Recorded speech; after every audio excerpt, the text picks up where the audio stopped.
I'm Alan Weichman. I represent Groundhog Blues Pottery with my wife.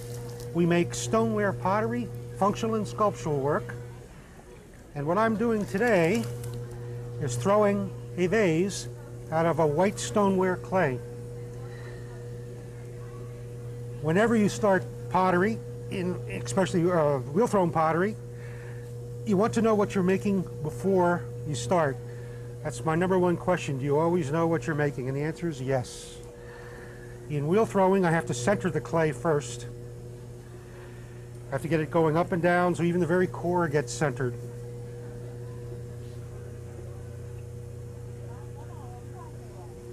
Once it's centered, we're going to open it up and we're going to lift the walls. Lifting is a term, it's really not lifting as much as squeezing together, pushing to the middle, and those walls will rise up.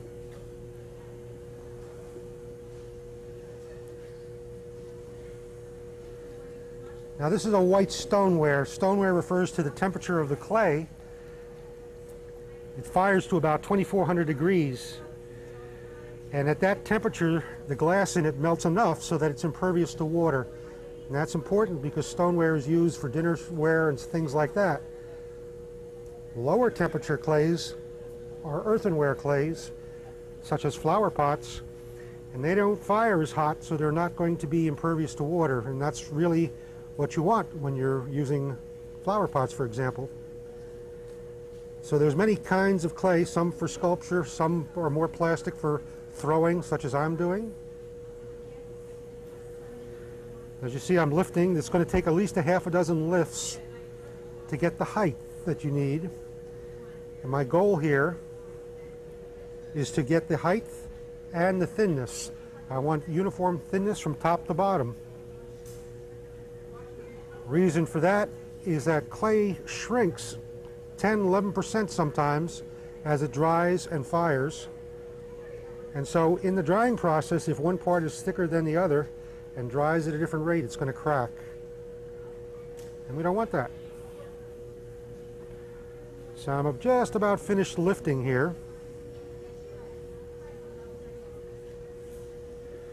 I'm trying to keep the walls in to the center as much as possible, because as this wheel spins, it's trying to drive the clay outward.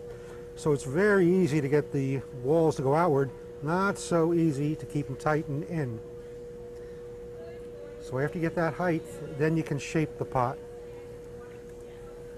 The water is used as a lubricant so the clay doesn't stick to it, to my fingers.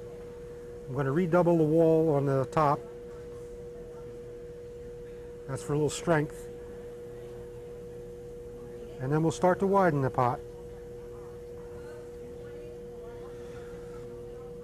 As it gets wider, it's probably going to drop in height a little bit. And basically, I can get it as wide as I want. I can make it a perfect circle if I wanted. Now, it's taken maybe a couple of minutes to make this, but in fact, there's 5 times or even more times the amount of work in the studio at home, because throwing the pot is one thing. I have to trim it, decorate it. I have to fire it twice, once to a bisque fire, which is allowing the clay or the pot to be used in the glaze mixing.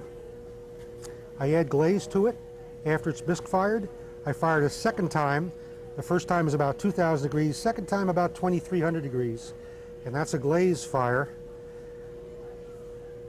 And the glaze fire is a point where the glaze will melt over the pot and form the color and texture that I need for the final decoration. The whole process is going to take about 2 weeks. So this few minute process is only a small part of what really occurs.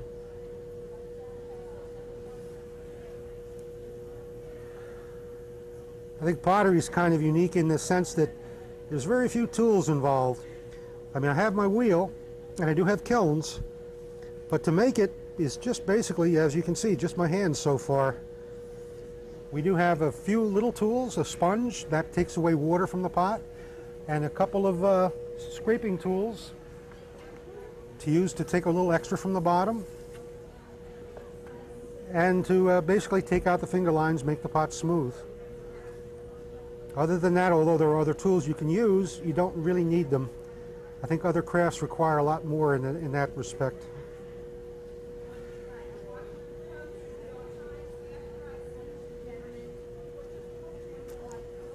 So I think I'm just about finished with this one.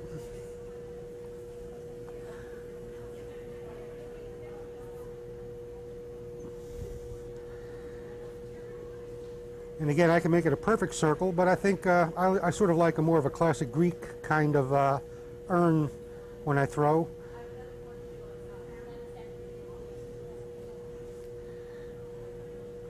So again, this will take about a week to dry. 2 firings later, 2 weeks later, it'll be ready for sale.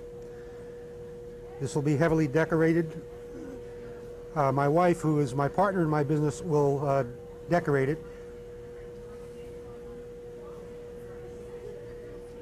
And that's throwing a pot. Thank you very much.